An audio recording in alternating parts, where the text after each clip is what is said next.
Hello friends, आज मैं economics का कुछ इम्पोर्टेंट टॉपिक्स आपको कराऊंगा जो काफ़ी इम्पोर्टेंट है यूपीएससी, स्टेट पीसीएस या और भी गवर्नमेंट एग्जामिनेशंस के लिए। तो चलिए स्टार्ट करते हैं। इस वीडियो में मैं कोशिश करूंगा कि 2 टॉपिक हो जाए, बाकी सब भी धीरे धीरे आपको कराऊंगा। तो चलिए स्टार्ट करते हैं। सबसे पहला जो टॉपिक है वो है क्लासिफिकेशन ऑफ कंट्रीज़। तो दोस्तों, क्लासिफिकेशन ऑफ कंट्रीज यानी कंट्रीज़ को किस तरह से क्लासिफाई किया जाता है। तो पहले जो कंट्रीज थे, यानी पहले मीन्स 2016 के पहले, उस समय कंट्री को 3 कैटेगरी में क्लासिफाई किया जाता था। First one, high income countries जो होता था उसको डेवलप्ड कंट्रीज बोलते थे। दूसरा जो है वो लो इनकम कंट्री जो होता था उसको अंडर डेवलप्ड कंट्रीज बोलते थे, और दोनों के बीच में जो होता था उसको क्या बोलते थे, मिडिल इनकम कंट्रीज। ठीक है, मिडिल इनकम कंट्रीज में जैसे हो गया इंडिया, चाइना, ब्राज़ील, मैक्सिको, ये सब। हाई इनकम कंट्रीज हो गया यूएस, यूके, जापान, फ्रांस, ये सब हो गया। ठीक है, लेकिन वर्ल्ड बैंक ने 2016 में जो ये नोमेनक्लेचर चलता आ रहा था उसको क्या कर दिया, समाप्त कर दिया। और जो नया क्लासिफिकेशन लेकर के आया है वो किस चीज़ पे लेके आया है, ग्रॉस नेशनल इनकम पे।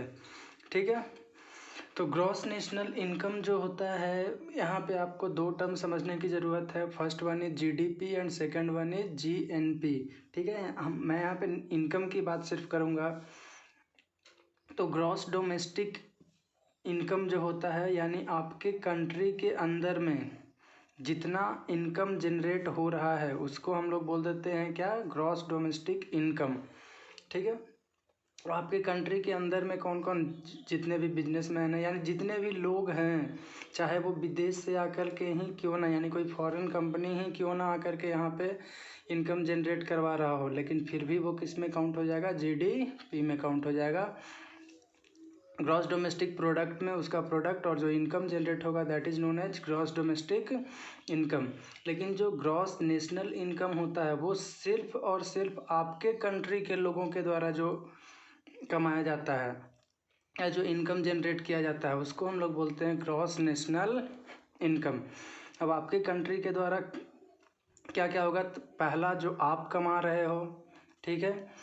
दूसरा, जो यहाँ का आदमी, इंडिया का आदमी मान लेते हैं कि चाइना में जा कर के कमा रहा है, तो वहाँ पे जो इसका इनकम हुआ वो भी तो है इंडियन आदमी ही ना, तो वहाँ का भी इनकम इसी में ऐड हो जाएगा।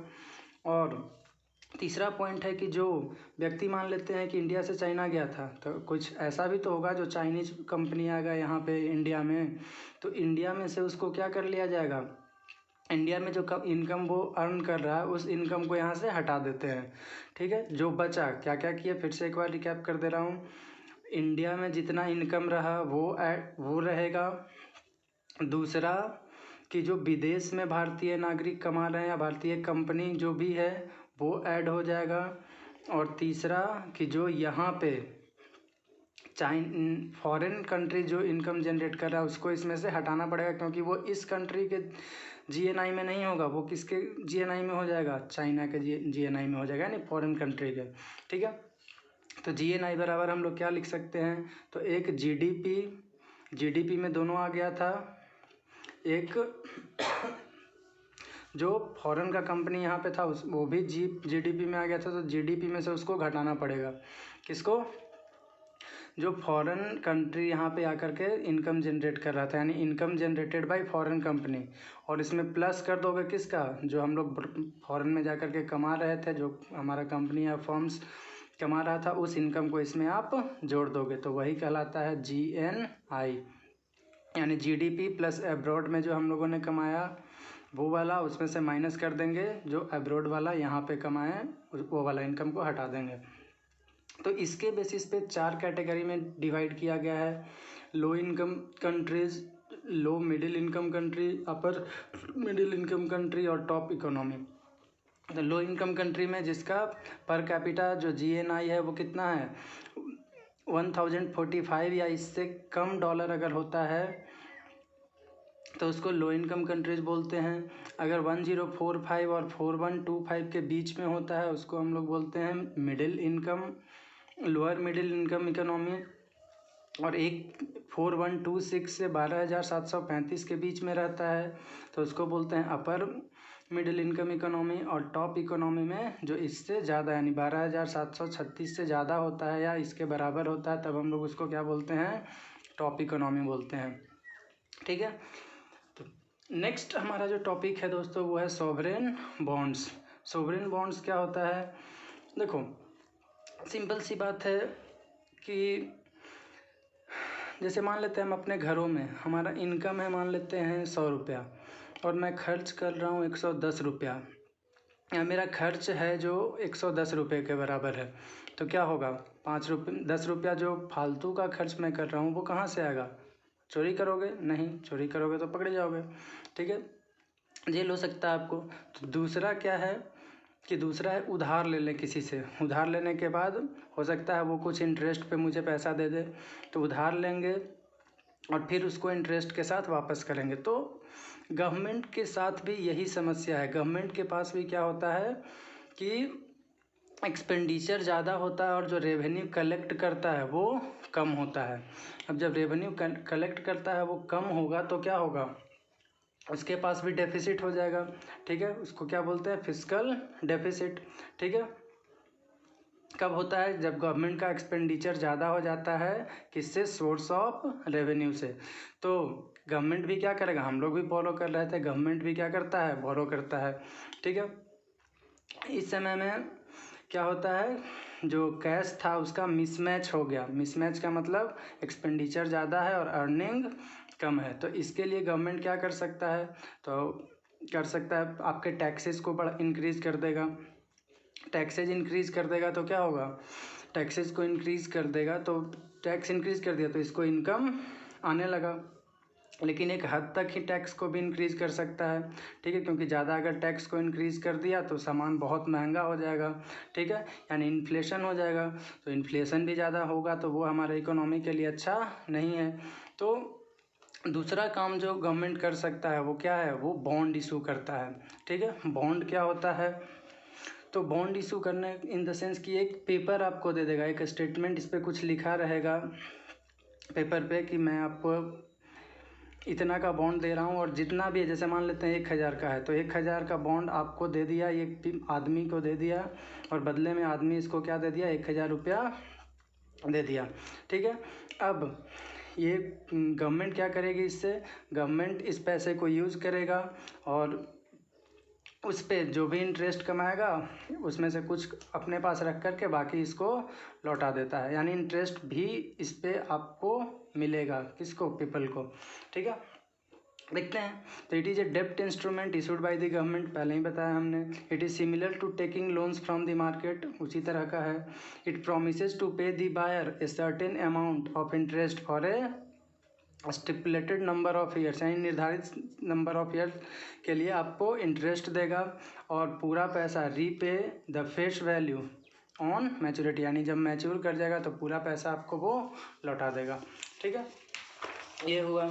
नेक्स्ट हम लोग देखते हैं इसी में, it can be denominated in both foreign and domestic currency, यानी दोनों में दिया जा सकता है, फॉरेन करेंसी भी दे सकता है और डोमेस्टिक करेंसी भी दे सकता है। लेकिन जब फॉरेन करेंसी में आपको दिया जाएगा तब उसको क्या बोलते हैं, फॉरेन सोवरेन बॉन्ड्स, और लोकल में अगर देगा तो लोकल करेंसी हो जाएगा। ट्रेडिशनली अगर इंडिया में देखा जाए तो government has only issued sovereign bonds किस चीज़ में, लोकल करेंसी में, यानी रुपया में ही देता है। ठीक है, अब ये फॉरेन सोवरेन बॉन्ड्स क्या हुआ, तो 2019-20 के बजट में अनाउंस किया गया था ये। ठीक है, government of India would start raising a part of its gross borrowing program in external markets in external currencies through FSB, foreign sovereign bonds, यानी पैसा लेगा। ठीक है, तो government is issuing a bond denominated in foreign currency like dollars में ले सकता है। लेकिन अब जब मान लेते हैं कि फॉरेन करेंसी में लिया है तो जो देगा वो भी किस में देगा, फॉरेन करेंसी में ही देगा। इतना ही नहीं, जो इंटरेस्ट उस पर पे करेगा वह भी किस पे पे करेगा, फॉरेन करेंसी में ही पे करेगा। ठीक है, अब कुछ इश्यूज हैं related to foreign sovereign bonds, इसको समझिएगा, बहुत इंपॉर्टेंट है।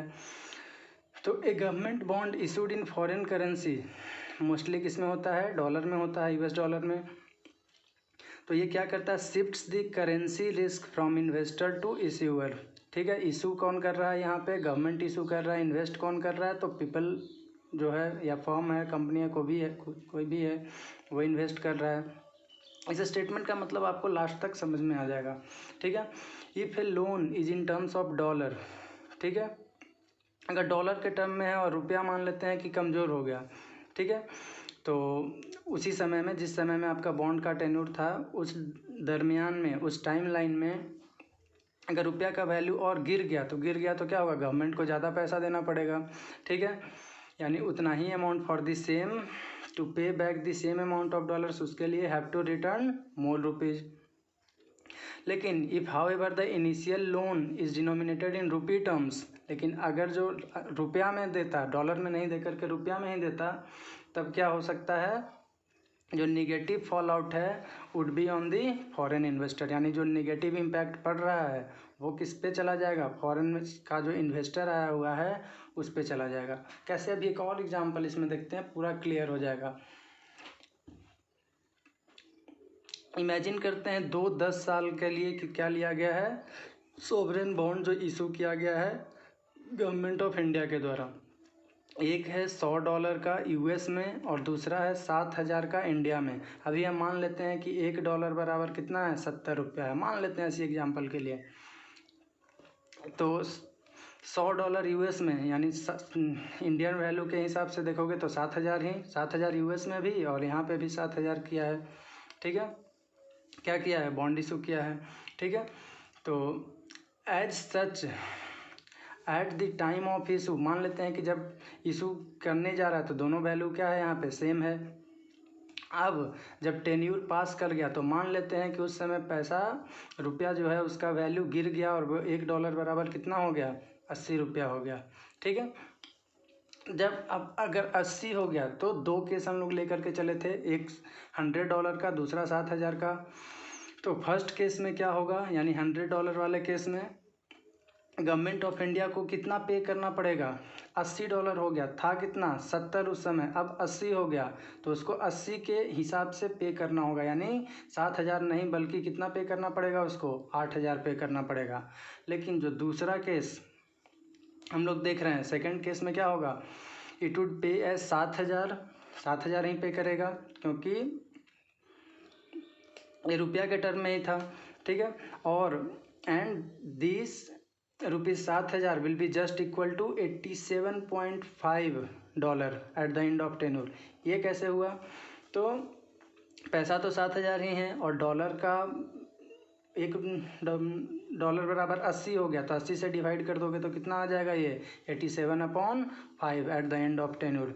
अब समझो, वहाँ पे 100 देना पड़ा, पहले केस में 100 का $100 देना पड़ा, इस केस में कितना डॉलर सिर्फ देना पड़ रहा है, $87.5 ही देना पड़ रहा है गवर्नमेंट को। तो कौन ज़्यादा अच्छा हुआ, आप समझ सकते हो, कि जो डोमेस्टिक करेंसी में हम लोग दिए थे 7,000 वाला में, उसमें कम गवर्नमेंट ऑफ इंडिया को देना पड़ रहा है, यानी यह हमारे लिए ज़्यादा बेहतर है। और इसीलिए जो एक्सचेंज रेट है वो एक्सपेक्टेड टू वर्सन। ठीक है, और जो denominated in domestic currency are preferable, यानी जो डोमेस्टिक करेंसी में ही क्या किया जाता है, प्रेफर किया जाता है। ठीक है, बस यही स्टेटमेंट वहाँ पे स्टार्टिंग में हम लोग लिखे थे, यानी क्रक्स इसका यही निकल कर के आया कि government bond issued in foreign currency shift किया किस पे, करेंसी रिस्क को इन्वेस्टर से इश्यूअर पे। ठीक है, जो कि इस केस में कौन है, गवर्नमेंट है। आई थिंक दोस्तों आपको वीडियो समझ में आया होगा। अगर कोई भी कहीं भी डाउट होता है तो आप कमेंट सेक्शन में पूछ सकते हो। तब तक के लिए धन्यवाद, लाइक और सब्सक्राइब कर ले ताकि आपको आने वाला वीडियो मिल सके। धन्यवाद।